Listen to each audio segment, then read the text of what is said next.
Hey friends, it's Laura with Laura's Handmade Haven. Welcome back. I'm so glad you joined me today. A few weeks ago, I posted a video that I actually did for my digital media course, and it talked about how to basically figure out the size of the square needed for any size 9-patch block.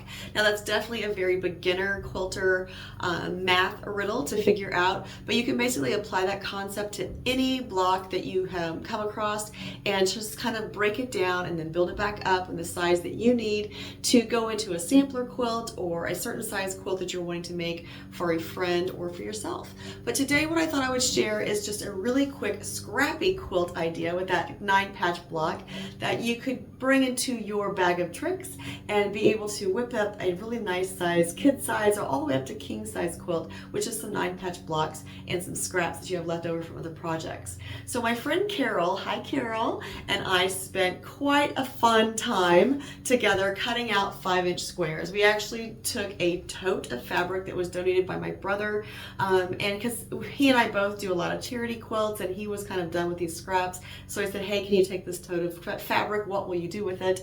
And I knew immediately I was going to cut squares. So my friend Carol and I spent a couple different sit-and-sews just sitting and cutting 5 and 2.5-inch squares. So now that I have all these bags of 5-inch squares and 2.5-inch squares sorted by color or theme, in case they were like a Star Wars or just juvenile prints. So they're all sorted out into different bags, and what I've done is I took 2 colors that were complementary and made a whole bunch of 9-patch blocks. So I'm going to scoot you back a little so you can see some of the blocks I've made, and then we'll talk through my idea of what I'm going to be doing and how we're going to be putting together this very quick and simple scrappy 9-patch block quilt. Okay, so you may notice 2 of these things are not like the others. 2 of these things do not belong. But we're not playing that game. Everybody's going to come together and it's going to be really good as soon as we get it together and going. There are definitely going to be some blocks that are kind of just changed a little bit on the way that they're angled. But basically what I did was I took all of the blues and the golds that I had and I just sewed them together in 9-patch blocks. As long as the same 2 colors didn't touch, then I was fine with it. And that's kind of just the mindset that I was in. It was very quick and easy sewing. Then the next 2 colors I took were pink and purple. And I sewed them together in a whole bunch of blocks. Now, I ended up with 7 of these blue and yellows and 11 of the purple and pink.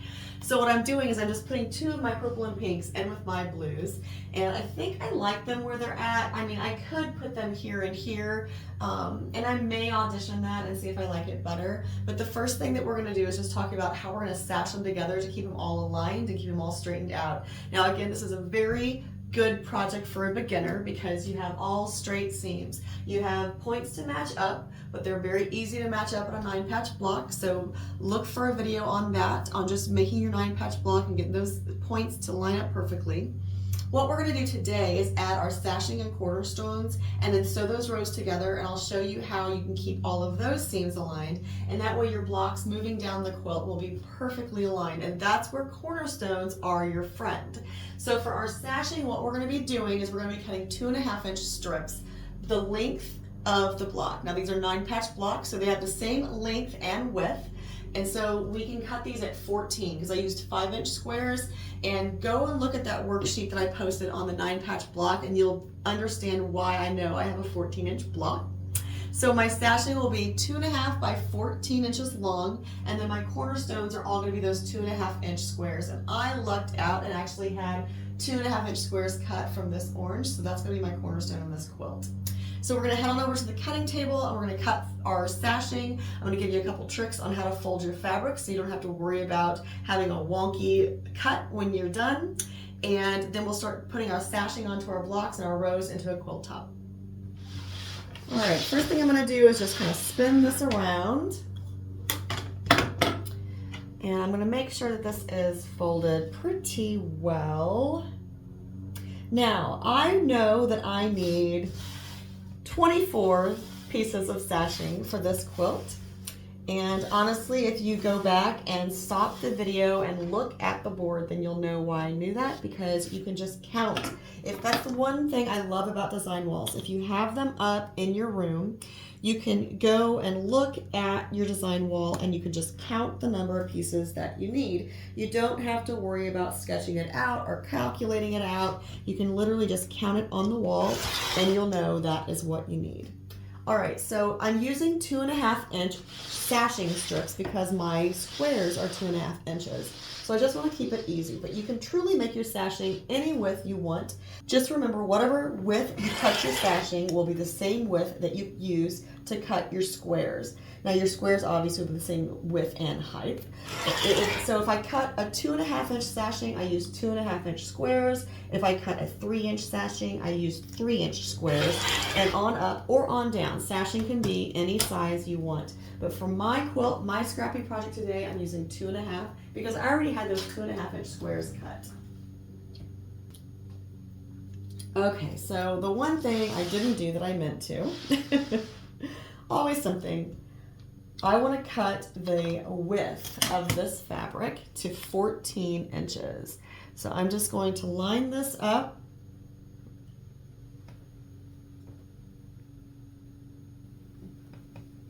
And make the first cut. Now when I folded this fabric, I opened it all the way up and then I folded it to about 15 inches. This was actually a wide back fabric, but if you have a 42-inch fabric, you can get 14 inches out of that. You may want to cut your 14-inch length first, just off of the whole width of fabric, but you can definitely get that. And a lot of fabric says it's 42, but it's actually 44. So just keep that in mind. All right, now I'm just gonna line this up. And this is gonna be 14 inches. So now when I cut across for my sashing strips, they'll all be the correct length. I'm gonna turn this mat again. And the reason I cut my length almost first is because I want to be able to pick these up and move them to the side. Since I know I need 24 pieces of sashing, I know I need 8 cuts. And I did measure my fabric before I did the final decision on this was the fabric I'm going to use, because you got to make sure you have enough. But this is still a scrap piece of fabric. It was backing on another quilt. And it's a tone on tone. It's really pretty. I actually think I used it for one of these star quilts too that I showed. Love these little scrappy projects, these little scrappy strings and these scrappy 5-inch squares or whatever you have laying around. Scrappy projects are so nice. All right, so here's my sashing.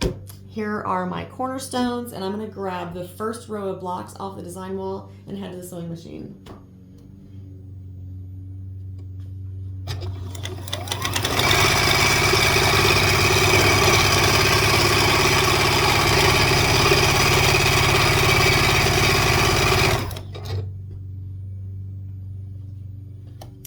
This is the second block in the row, and I stacked these up in row order when I took them off the design wall, and I kept the orientation the way they should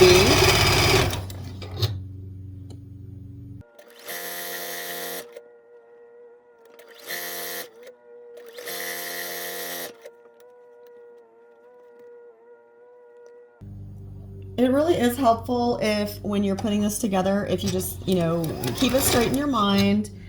Do them in an order that makes sense to you. If that means one at a time, left to right, to keep your blocks in order, that's fine. Otherwise, you can definitely label them with numbers or letters.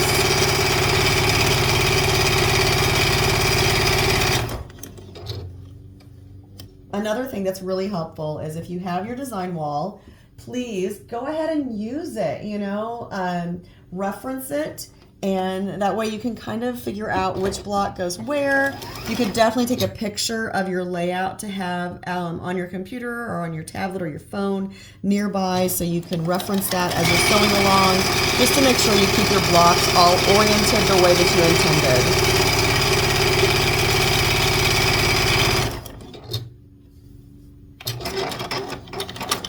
Okay, so that's our first row, but we're gonna let it hang out because we're gonna go ahead and put our top row of sashing on. It's actually gonna serve as sashing and an inner border. For that top row of sashing inner border mix, we need 3 of the sashing pieces and 2, or I guess no, I'm sorry, and 4 of these little orange squares because they're also going to be in the corners. Because our sashing, remember, is only the length of our block. So these little cornerstones are going to be between each one of our blocks. The only thing with this tone-on-tone fabric that's tricky is that you got to make sure you have the right side up.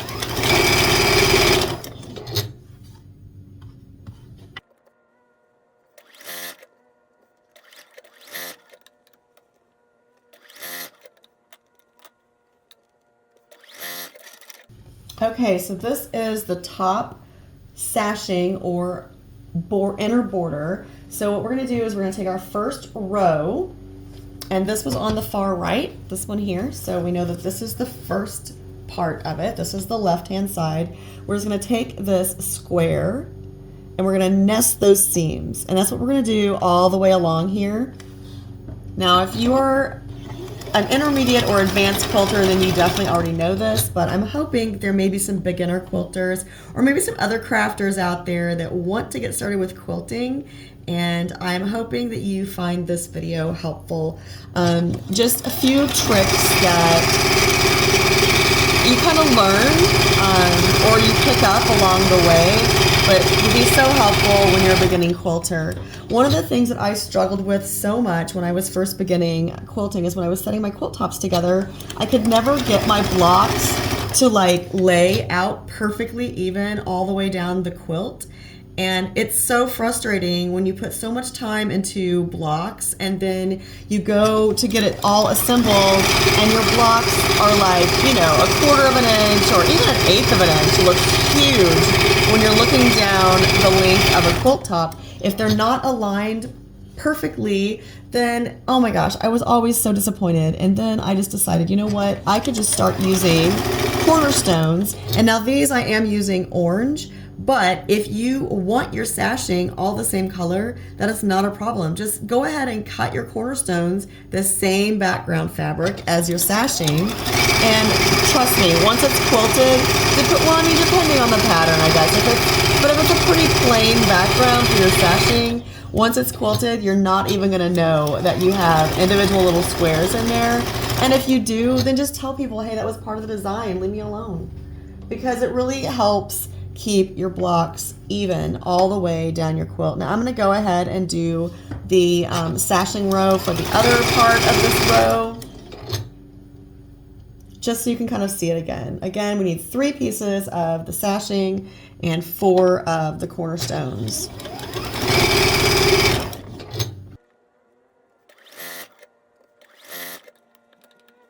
And I'm just putting these end to end and sewing them all together to get the sashing that I need. For anyone that hasn't watched my videos before, I am using a Juki DX7 with a Schmetz Microtex needle. I use Mettler silk finish 100% cotton thread on the top and bottom. I'm using a 1/4 inch piecing foot, and I do have the extension table for my Juki DX7, and I love my Juki so much. I've had it, oh goodness, 3 or 4 years at this point, maybe 5 even. And I really do love this machine. All right, so what I'm doing to get this row started is I am nesting my seams, and I'm nesting my seams so I'm folding the seam back onto the orange because that's the darker color. That's just going to help to ensure there's no shadowing on the front of my quilt. When I press this open and quilt it, you won't see any orange kind of shadowing through that white.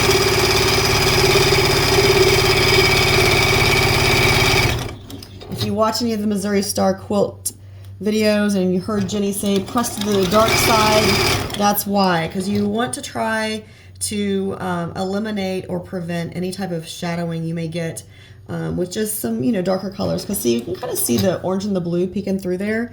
If when you press this quilt top, you press all those seams to the darker fabric, you won't be able to see that when it's quilted. If you press it to the white side, you run the risk of being able to see those colors through to the front of your quilt.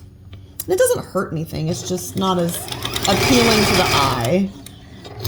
The quilt will still work as a quilt though.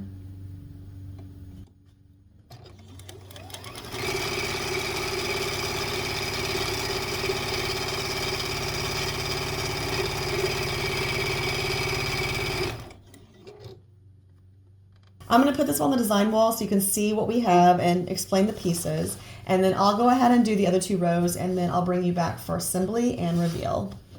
So when we look at this quilt, we start breaking it down. I just want to tell you what each piece is. That way when you're talking to someone and you're referencing something, you can be on the same page. That was something else I struggled with as a new quilter. I didn't understand what the difference between sashing and border and cornerstone and block and all this stuff was. I was like, it's just the quilt. But here are where those terms come into play. If you're talking about a cornerstone, you're talking about this little square right here. Because once these blocks are here, it's in the corner of these 4 blocks, and it's your cornerstone block. Now this strip right here is your sashing. That's not a border. Now if you had 1 block and you just put a piece of fabric all the way around it, then you can definitely call it a border. But if it's between 2 blocks, that's sashing. So we have sashing here and here. All of the white strips up here are all sashing strips. Now the main part of our quilt is the blocks, and this is our 9-patch block, this one, and so on. So we have blocks, sashing, and cornerstones. Now after I get all of these blocks put together, I'm going to be putting another piece of fabric all the way around the perimeter of the quilt top, and that's going to be the border. Now this sashing here, that's where it can get a little tricky, because technically with this quilt top, this is sashing, but it's also an inner border because it's the outside part of our quilt top. So everything together, once we get all of our cornerstones, our sashing, our blocks, and our borders all put together, you have a completed quilt top. And that's one thing people get really confused about when I tell them I have several completed quilt tops but not quilts. They're like, what is the difference? A quilt top is an unfinished quilt, basically. It's just the top layer of the quilt. It's the flimsy per se. So once I add batting and a backing to my quilt, then I have a quilted quilt top, and then once I finish the edge with either a binding or points or however I choose to do it, then you have a completed quilt. So again, cornerstones, sashing, block. This can either be sashing or inner border because it's on the outside perimeter of my blocks for my quilt top. So let me get these 2 rows put together, then we're going to sew our rows together. I can show you how these cornerstones help me keep everything aligned, and then we'll put on that border and we'll have a completed quilt top flimsy. Alright, so I have the other 2 rows together. The sashing and the cornerstones are all attached to them, to my quilt blocks. So all 6 of these down here on the bottom are actually attached and sewn together, and these 2 rows are sewn together. What I wanted to point out was this is why I love cornerstones. When you're setting together a quilt top that has a bunch of blocks and you want to make sure that they are perfectly aligned going down your quilt and not just a little bit off, these cornerstones are going to help you get that so precise every single time, because what you do is from this side, this sashing and this cornerstone will nest, and that will match these up perfectly. This is a 2.5-inch strip, a 2.5-inch strip, so these edges will be matched up perfectly on down your quilt top. The same thing for every quilt block as we work our way across. This will nest together for the cornerstone, and then our sashing, our cornerstone, and on across. And then when we get all of our rows sewn together, you'll see that all of our blocks are perfectly aligned both vertically and horizontally. So let's go to the sewing machine. We'll get these 2 rows attached to this top row, and we'll talk about another border. Okay, so another thing that cornerstones do for me, which this is going to be up to you. It allows me not to pin when I'm putting my quilt tops together, because this first little section is 2.5 inches and I've nested those seams, and I'll sew to that point and let my needle drop and stop, and then I'll come on down here and I'll grab my next seam, which is the cornerstone on this one and the sashing up here. These seams will lock together when you nest them. You have this seam flipped this way, that seam flipped that way, and they lock perfectly into place. I can stick my finger here, straighten this edge out, and sew along for the next 14 inches. Now feel free to stop along the way to make sure that everything is aligned correctly. You want your edges aligned perfect. So you've got a 1/4 inch seam coming out of here, and drop my needle and stop right on that seam. Now again, I will just nest the next 2 seams with the cornerstone and sashing and stop. And then I'll come down here and do the next thing and do it all over again with the next piece of sashing and cornerstone. Again, just pinching my finger here pretty tight, getting these edges aligned. I put my hand on there, I guess, for a little bit of pressure. Adjusting if you need to. And stop right on that seam. And then repeat one more time and we'll be across the quilt.